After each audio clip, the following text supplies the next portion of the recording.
pouvoir tout faire en une seule fois. On va ouvrir la Bible, mais avant d'ouvrir la Bible, simplement, je voulais partager une pensée qui a inspiré mon cœur durant les chants tout à l'heure et qui rejoint un don qui a été donné tout à l'heure concernant une personne qui, dans la tristesse, en ces fêtes de Noël. Et c'est fou comme le Saint-Esprit est extraordinaire. J'avais le mot consolation durant tous les chants et je dis, pour qui veux-tu parler, Seigneur? Et je crois qu'il y a quelqu'un qui, dans ce lieu, a besoin d'une consolation profonde. Parce que le Saint-Esprit est un, il est uni, et dans la façon dont il s'exprime, et dont il s'exprime au travers des pensées. Je crois qu'il y a vraiment quelqu'un qui doit être attentif ce matin à ce qui a été dit, parce que le Saint-Esprit parle avec justesse. Et il sait cibler dans les cœurs. Si tu as besoin de consolation, eh bien, demande-la au Seigneur. Amen. Voilà. Je reprends la parenthèse. On va ouvrir la Bible dans la première épître de Pierre, au chapitre 3.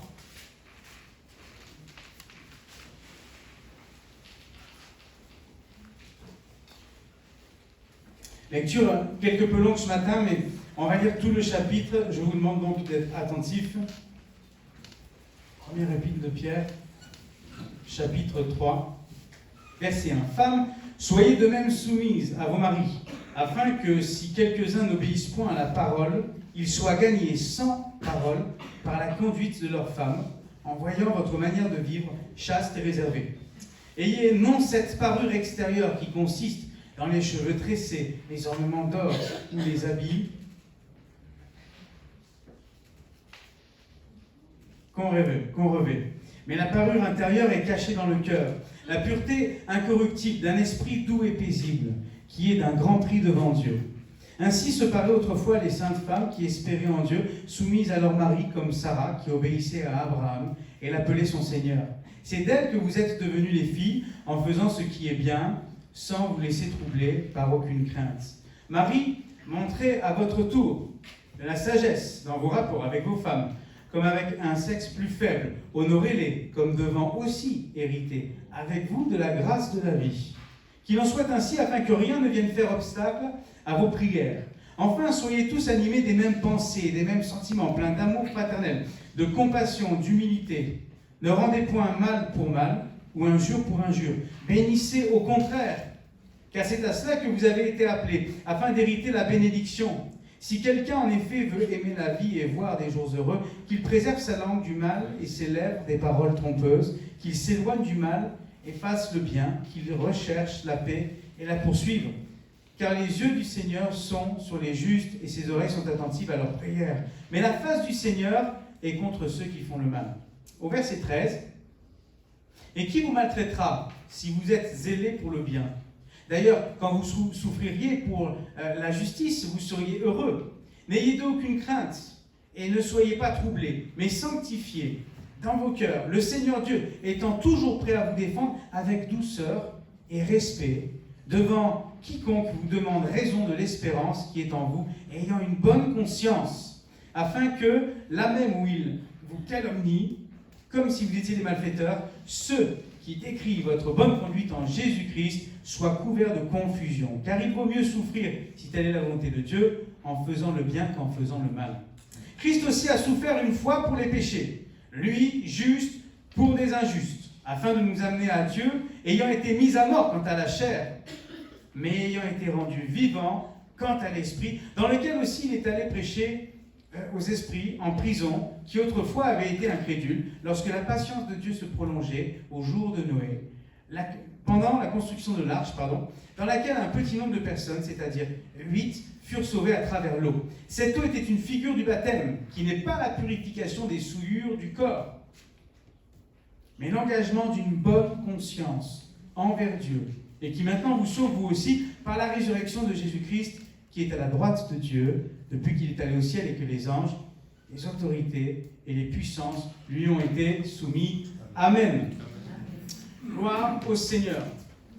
Je voudrais aborder la parole de Dieu de manière quelque peu différente ce matin, et j'aimerais qu'on puisse parler de Pierre. Et j'ai intitulé mon message « Pierre, témoignage d'un serviteur changé ». Il y a quelques temps de cela, je crois que c'était à Fumel, j'avais parlé de Pierre et Et quand on étudie en particulier un personnage de la Bible, on se rend compte à quel point Dieu est bon, Dieu est merveilleux et son œuvre est parfaite. Et combien aussi on change. Et je dis merci Seigneur, si on change en bien. Amen, c'est pas mal. Mais quelle grâce du Seigneur, nous devons changer. Personne aujourd'hui ne peut dire, moi je n'ai pas besoin de changer, moi je suis bien comme je suis, je n'ai besoin de rien, et je suis bien dans mon état, dans mon caractère, dans la façon dont je me comporte avec les autres et avec moi-même, je n'ai pas besoin de changer. Nul ne peut prétendre cela, je ne le crois pas. Parce que nous sommes tous pécheurs. Et à un moment donné de nos vies, pour certains déjà, dans ce lieu, nous avons compris qu'il nous fallait changer. Et qu'il nous fallait nous tourner vers le Seigneur Jésus-Christ parce qu'il est le seul à pouvoir nous sauver, nous délivrer. Et Pierre, il est disciple de Jésus-Christ. Avant d'être disciple, il est pécheur. Il est pécheur et puis il pêche mal aussi. Il y a une nuit, il a péché toute la nuit, ça n'a rien donné. Pour les autres jours, peut-être c'était un très bon pécheur, mais cette nuit-là, ce matin-là, il a rencontré le Seigneur Sauveur. Sa vie a déjà changé. Mais est-ce que vous savez que dans la vie de Pierre, il va se produire un autre changement? Parce qu'en tant que disciple, il a appris du Seigneur Jésus-Christ beaucoup de choses, mais il avait encore beaucoup à apprendre. Il pensait savoir, mais il ne savait pas tout. Et il va y avoir un déclic dans la vie de Pierre, quand dans les derniers instants avec Jésus-Christ, il va y avoir des heurts, des difficultés, des incompréhensions. Je ne parle pas avec Jésus-Christ forcément, mais il va être confronté à témoigner de sa foi, il va renier, etc.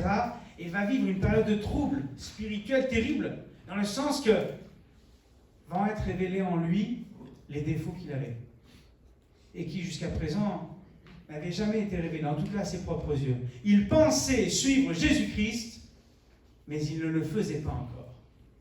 Et j'aimerais m'attarder sur cette partie de la vie de Pierre qui a nécessité un changement.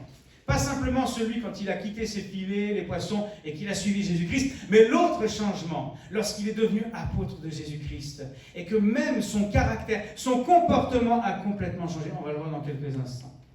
Amen. Que nous puissions nous identifier ce matin à cet homme, le Dieu extraordinaire et serviteur.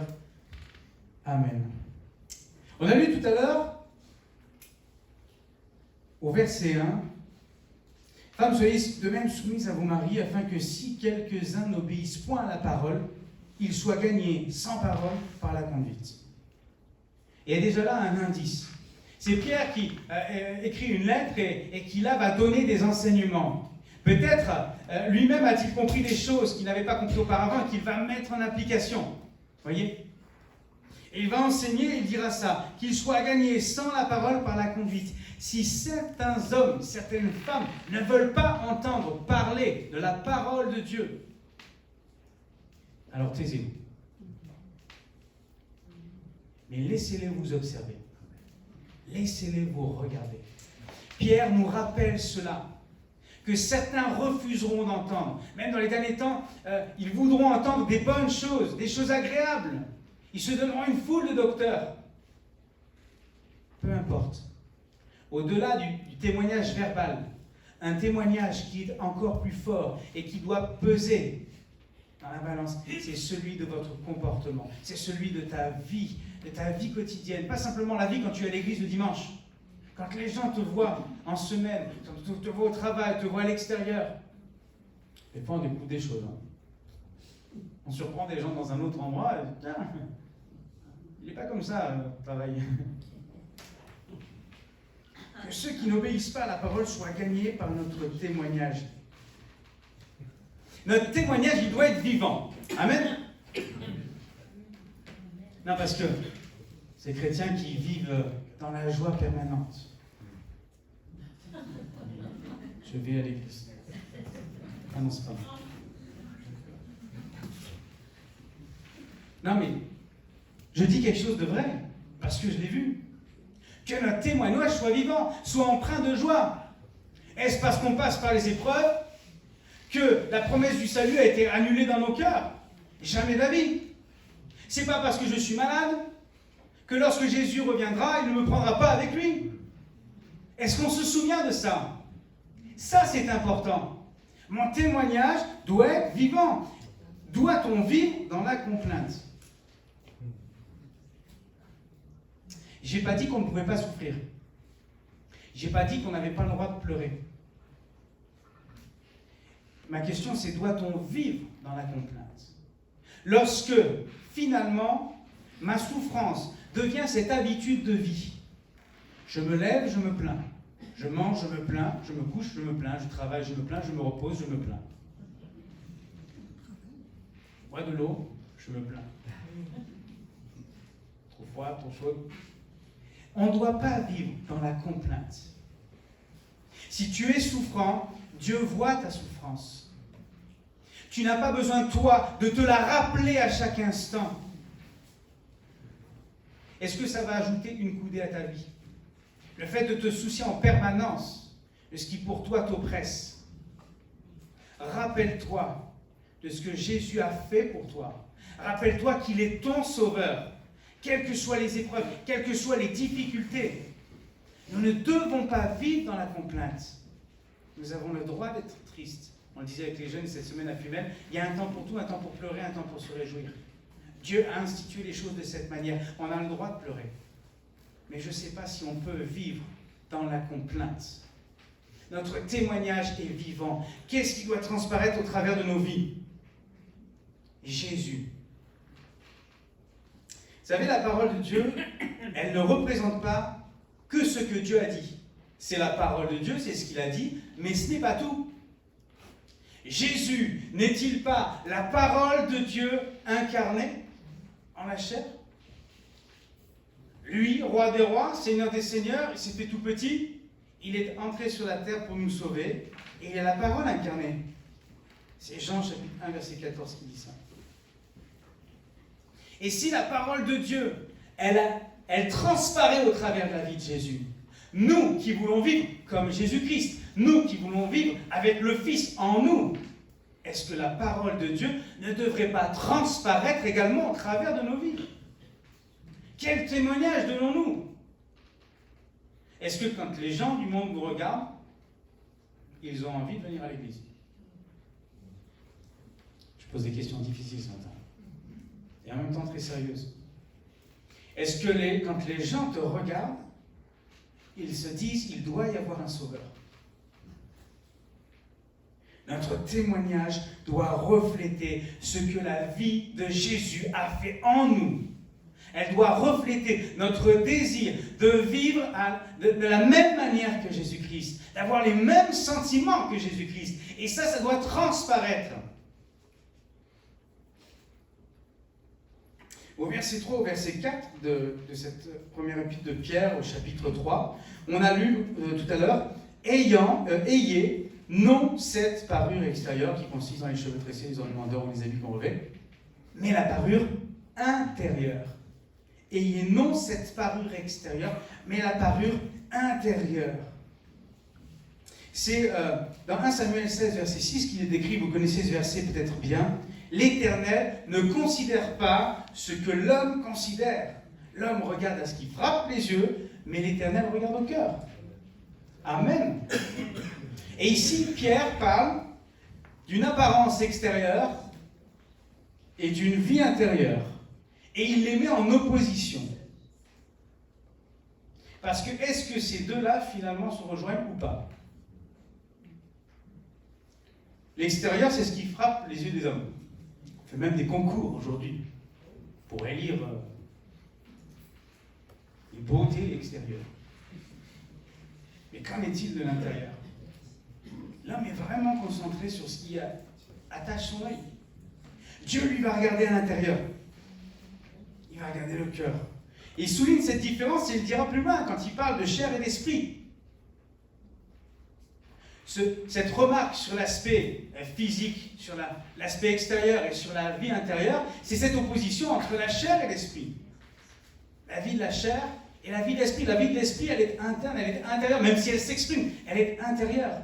Voyez? Et ça, je pense que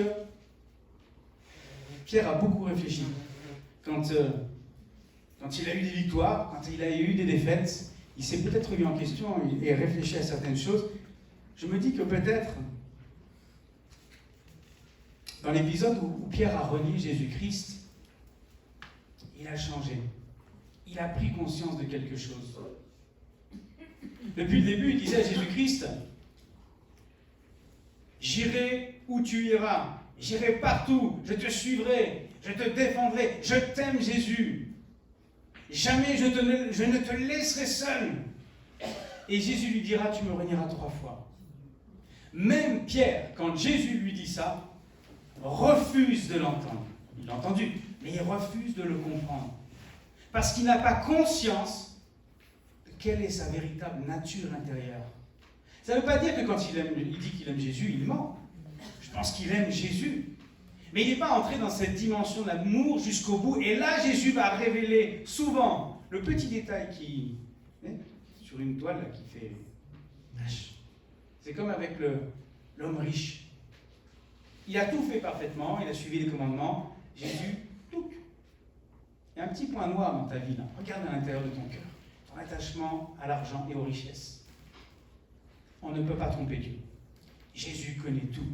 Le Seigneur connaît tout. Le Saint-Esprit révèle toutes choses. Pierre dit, je te suivrai. Jésus lui répondra, tu me renieras 3 fois. Et quand il le dit, Pierre n'a pas conscience. Il ne le... Je suis presque prêt de dire qu'il ne le croit pas. Qu'il ne sait pas encore, mais il dit, non, je ne te renierai pas. Ça doit être la pensée de Pierre, vous m'avez compris. Et puis, finalement, il va le renier. Et là, il va y avoir une prise de conscience. Pierre, il se dit, mais j'aime Dieu, et finalement, face à l'oppression, face aux attaques, face à l'agression, je me suis défaussé, je me suis défilé.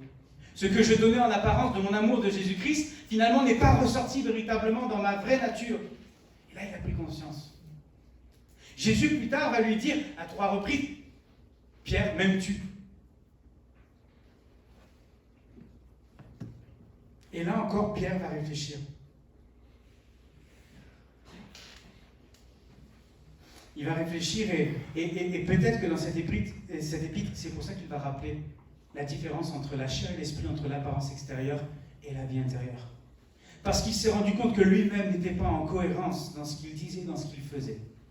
Et Pierre va changer. Alléluia. Et comme il a changé, cette expérience qu'il a formulée, il va la transmettre dans son épître à ceux qui vont la lire.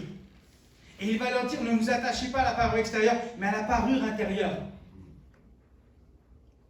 Peut-être que Pierre a craint, et ça c'est moi qui le dis, c'est une supposition, hein, mais peut-être que Pierre a craint le regard des autres. Imaginez après, oh regardez, c'est l'apôtre qui a renié Jésus 3 fois.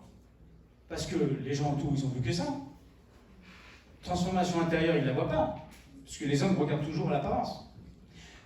Pierre s'est dit, je ne peux pas laisser cette image de moi. Je veux être le vrai Pierre. Je veux pouvoir témoigner mon amour à Jésus-Christ. Je veux pouvoir faire vivre cette parole de Dieu en moi. Et Pierre a changé. Et comme Pierre a changé, il va le prêcher et il va le dire. Ne vous attachez pas à l'apparence extérieure, mais à l'aide intérieure. C'était le premier point, je ne sais pas si c'est passé. Oui, c'est ça. Vivre selon l'esprit et non selon la chair. On va passer au deuxième point. Se préserver du jugement. Tout à l'heure, on a lu Marie, au verset 7, 1 Pierre chapitre 3, verset 7, Marie, montrez à votre tour de la sagesse dans vos rapports avec vos femmes.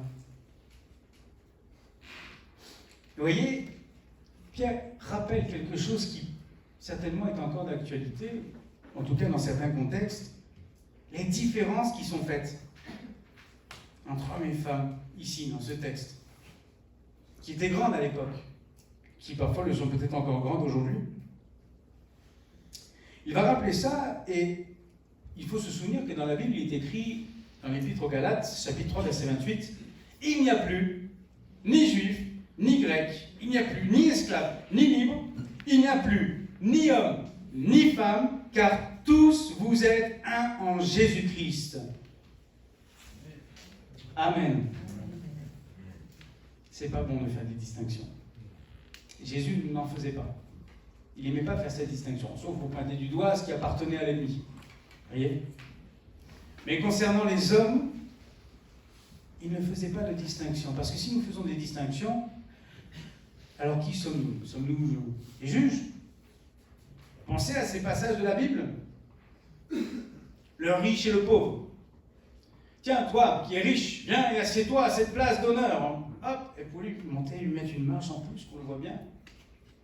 Et toi là-bas, oui, une apparence un peu, hop, mets-toi au fond là. Hein. Tu as l'air pauvre en plus, mets-toi au fond, comme ça au moins tu ne déranges pas trop. Dans l'église, les hommes font des distinctions, se hâtent pour juger. Comment cela se fait-il? Est-ce que celui qui est riche a le droit d'être sauvé et pas celui qui est pauvre? Est-ce que le salut s'achète? Est-ce que c'est une question d'argent? Non. Pourquoi nous ferions cette différence, cette distinction? Il y en a d'autres, hein. Les petits-enfants. Les petits-enfants, ils viennent voir Jésus, ils aiment entendre Jésus prêcher, raconter les merveilles de Dieu. Les disciples vont dire, écartez-vous, vous importunez le maître. Mais non, eux aussi ont besoin d'entendre la parole de Dieu. C'est pour ça d'ailleurs, je fais une petite publicité, qu'il y a le GIB, le groupe d'instruction biblique, qui a lieu chaque dimanche matin, pour les plus petits, les plus grands, afin qu'on leur enseigne ce que les merveilles de la Bible veulent nous transmettre. Alléluia. N'ont-ils pas le droit d'être sauvés, eux aussi? Moins que les grands? Notre distinction. En fonction des origines.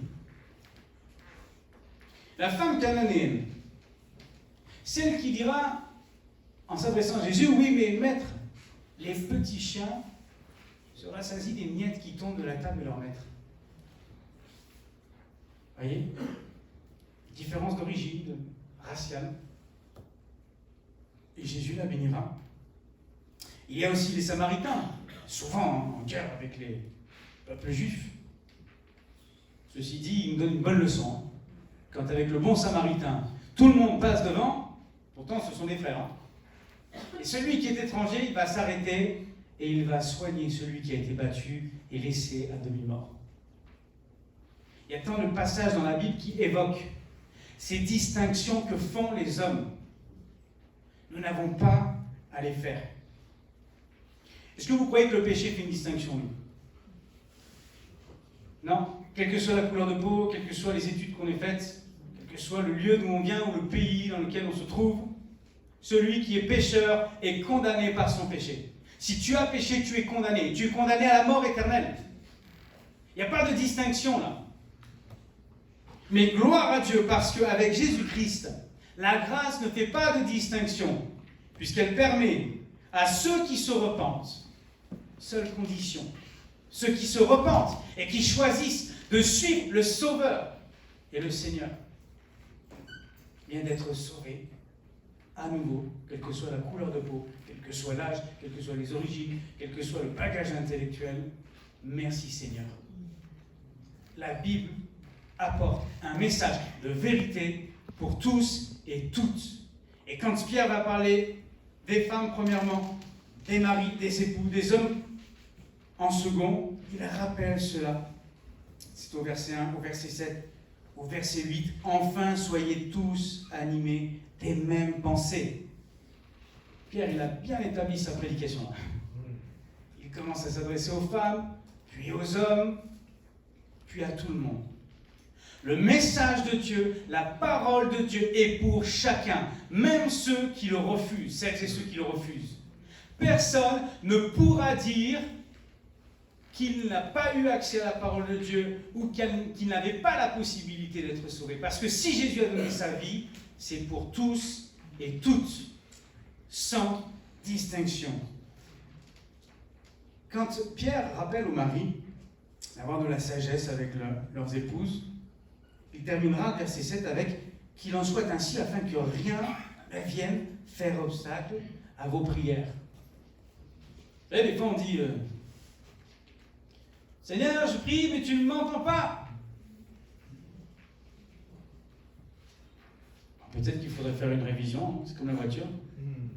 La checklist, vous connaissez ça? Tous ces mots anglais entrés dans la langue française, merveilleux. On check point par point, regardez.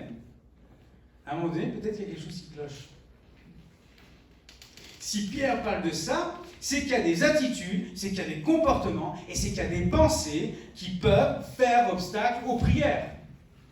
Alors je vais te dire, arrête de prier, règle tes soucis, pardonne, mets-toi en règle. Si tu es dans une situation qui ne peut pas convenir avec les Saintes Écritures, mets-toi en règle et ensuite prie et tu verras si Dieu n'est pas capable d'ouvrir les écluses des cieux pour toi.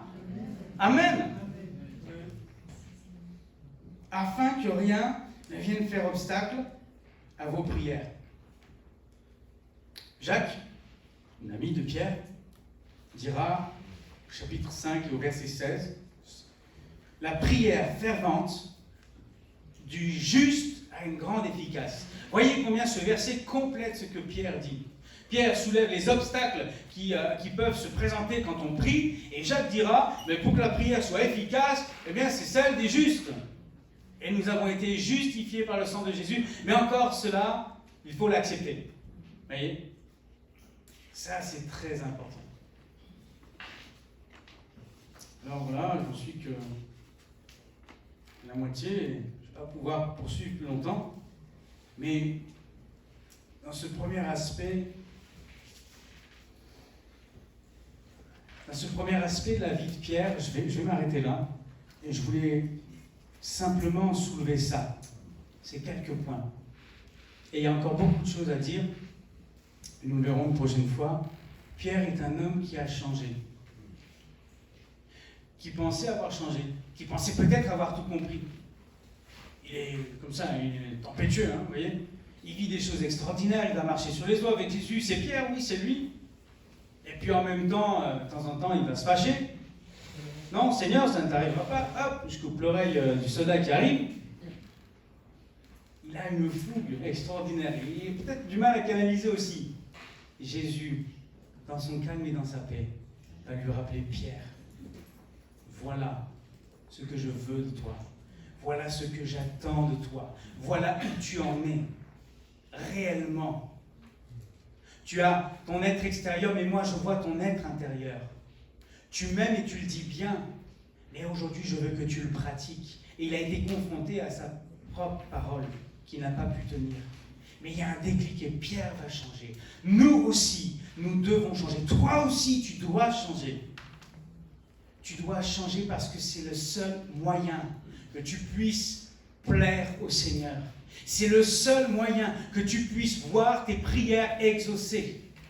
C'est le seul moyen de vivre par l'Esprit et non selon la chair. Que le nom de Dieu soit béni. Amen. Seigneur, nous te glorifions et nous te bénissons. Oh Seigneur, garde-nous, garde-moi de croire qu'un jour j'aurai tout acquis. Parce que je me mentirai à moi-même.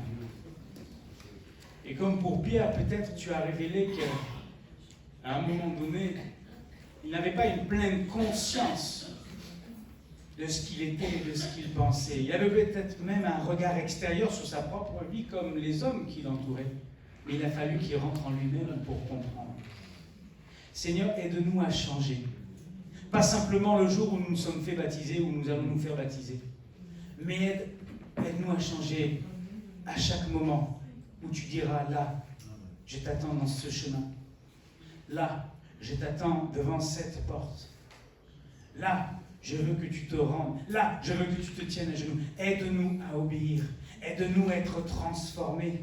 Aide-nous à préparer cette transformation que tu nous promets dans le ciel. Le jour où tu reviendras, nos corps même seront transformés et tu nous donneras le vêtement blanc. Que nous puissions sur cette terre déjà entamer cette transformation. Qui n'est pas l'action d'un seul jour, le jour où j'ai déclaré que je t'aimais et que je suis passé par les eaux du baptême, mais qui est une action qui se construit perpétuellement. Chaque jour passé avec toi dans ma vie, chaque moment que je parcours sur le chemin de la vie spirituelle, qu'il soit difficile ou facile, qu'il soit dans la joie ou dans la tristesse, Seigneur, je veux être changé par toi et je veux que ce changement se voit de tous. À toi toute la gloire, parce que je déclare que Jésus est celui qui vit en nous. Et nous te bénissons, Seigneur. À toi toute la gloire et tout l'honneur. Au nom de Jésus. Amen. Gloire à Dieu. Amen. Je laisse